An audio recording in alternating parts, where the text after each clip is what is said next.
somewhere out there someone needs me.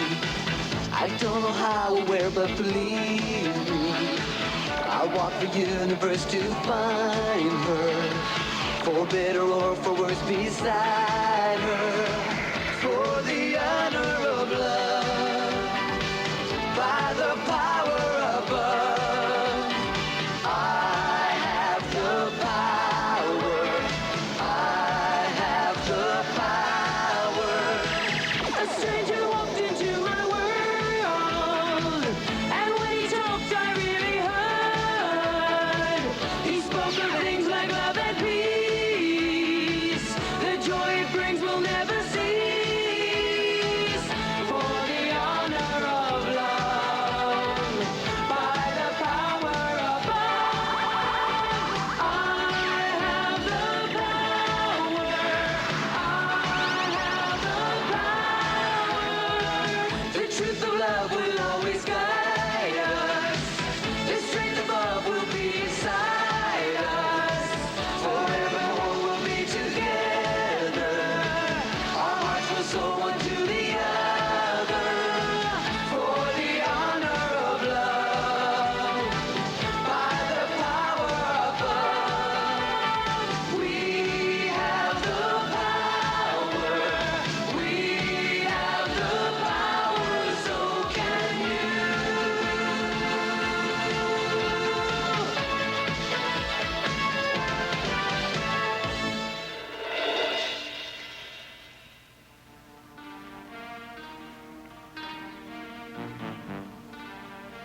It was night at Castle Grayskull. Everyone was sleeping soundly except the sorceress. She was having a terrible dream. In the dream, she heard a voice cry out, You may have defeated us, but you'll never see this child again.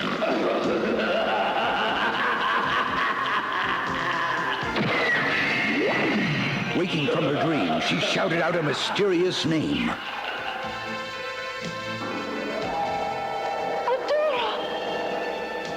The sword!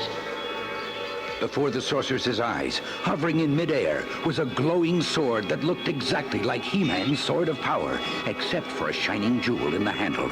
As the sorceress stared in amazement, the magical sword began to float away. She jumped out of bed and followed it until it stopped before a door of mystery. The door creaked open, revealing a glowing gate. Suddenly, the sword lost its glow and fell to the floor. The sorceress picked it up with wonder. Can it be? After so long. Later, Prince Adam received a mental message from the sorceress, summoning him to Castle Grayskull. When Adam and his tiger Cringer arrived, the sorceress showed the prince the glowing gate. Prince Adam was puzzled. Well, if it's a gate, where does it go to? That I cannot say. This door has never opened before. And you want me to pass through it and find someone in the world it leads to? This sword shall lead you to the one you seek. Why, except for this jewel, this sword looks exactly like mine. And like yours, it is meant for someone with a very special destiny. But how? Adam, please, ask no questions. Until you find this one, I can say nothing. The very fate of the universe may depend on your success. The prince turned to his tiger and asked, Well, ready for an adventure, Cringe? An adventure? I haven't even had lunch yet. Enter the gate now, Prince Adam, and good luck to you.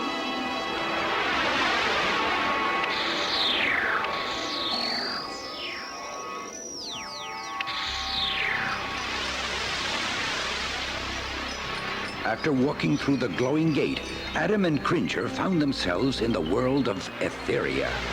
They continued on until they came upon the village of Thamor. Finding an inn where they could eat, Prince Adam and Cringer went inside. Seated in the corner was a handsome young man named Bo. On his shoulder sat his pet Cowl, an owl with butterfly-like wings. When Bo spotted Adam, he asked Cowl, You think he's a spy for the Horde, Cowell? It seems quite unlikely, Bo. The only time a horseman ever smiles is when he's doing something awful to someone. A few minutes later, 3 Horde troopers entered the tavern and immediately started trouble. They attacked the harp player and destroyed his harp. Adam and Bo jumped into the battle. The troopers were strong, but clumsy, and were no match for the 2 young men.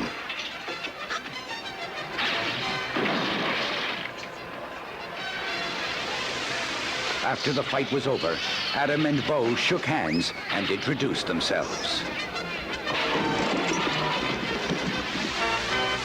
My name's Adam. Mine's Bo. Good to meet you, Adam. I don't mean to be an alarmist, Bo, but when the Horde finds out about this, they're sure to send a force squad after us. Ugh. You're right. You better come with us, Adam. They'll be after you, too. Where are we going? Whispering Woods, of course. From now on, my friend, you are part of the Great Rebellion. Meanwhile, in another part of Etheria, in the Fright Zone, the cruel leader of the Horde, the evil Hordak, was listening to his advisor, Shadow Weaver, a wicked woman with mysterious powers.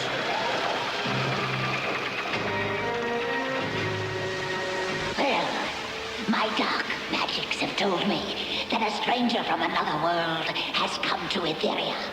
And he brings with him the seed of great trouble for the Horde. Where is this stranger? He was in the kingdom of Bright Moon, but my spells can no longer find him. Send Force Captain Adora to me at once. I have a plan which will bring this stranger into the open. And then we will teach him it's not nice to cause trouble for the evil Horde.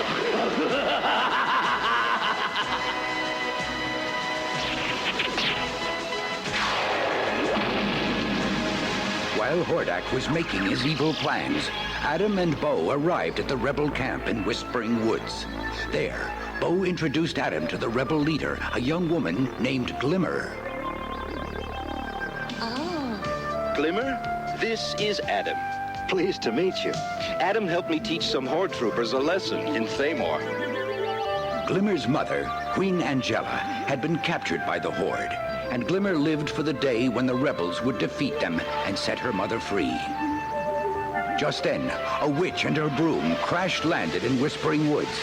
It was the lovable Madame Raz and her talking friend, Broom.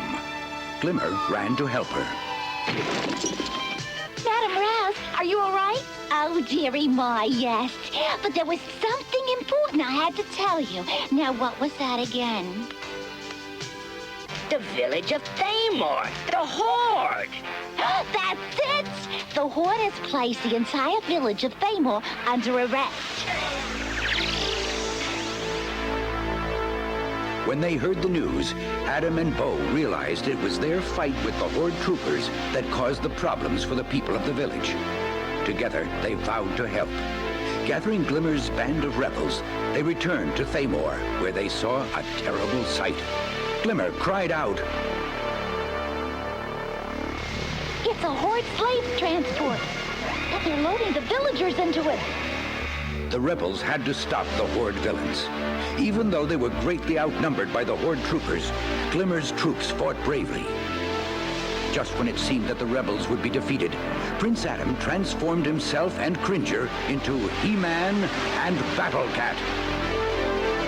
By the power of Grayskull.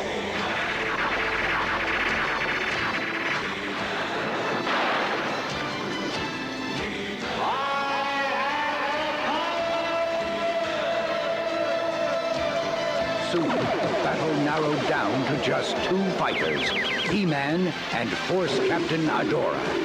When He-Man pointed the sword of protection at Adora, it began to glow. Adora's face appeared in the jewel. He-Man was amazed. What?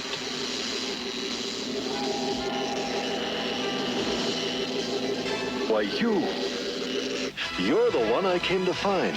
Is that so? Snarled Adora, and she quickly signaled a Horde trooper to fire off a blast from his energy baton, sending He-Man crumbling to the ground. You're mine now, stranger. You and this curious sword. When Adora brought her prisoner to Hordak, the evil ruler imprisoned He-Man on Beast Island. But Madame Raz used a magic spell to find out where He-Man was. Then she used her powers again to make a magic flying boat and flew Bo and the rebels to Beast Island.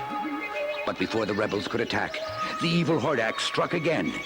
He shot down their flying boat, and they crash-landed on the island. He-Man was held down by glowing magical chains in the plunder room when Adora came to him carrying the sword. I'm Adora, Force Captain Adora. And your name? My name is He-Man. This sword you carried intrigues me, He-Man. It feels as if it were made just for me. I thought it was. And now you don't. I was to give that sword to someone who served the forces of good. But you serve the forces of evil. Evil? You're the one who serves evil, Rebel. I serve the rightful rulers of Etheria. You can't believe that. Haven't you seen how the Horde treats people? Well, I've spent most of my life training in the Fright Zone. There's been little time to see the rest of Etheria. Then why don't you do it now? Or are you afraid of learning the truth about the Horde? I'm afraid of nothing. Then you'll go? I'll think about it. Adora mounted her horse, Spirit, and headed for the prison gate. Halt! State your business. Force Captain Adora on a secret mission for Hordak. Open the gate, Trooper. Once she was off the island, Adora told Spirit, Well, Spirit, now we'll prove to ourselves that He-Man was lying, huh?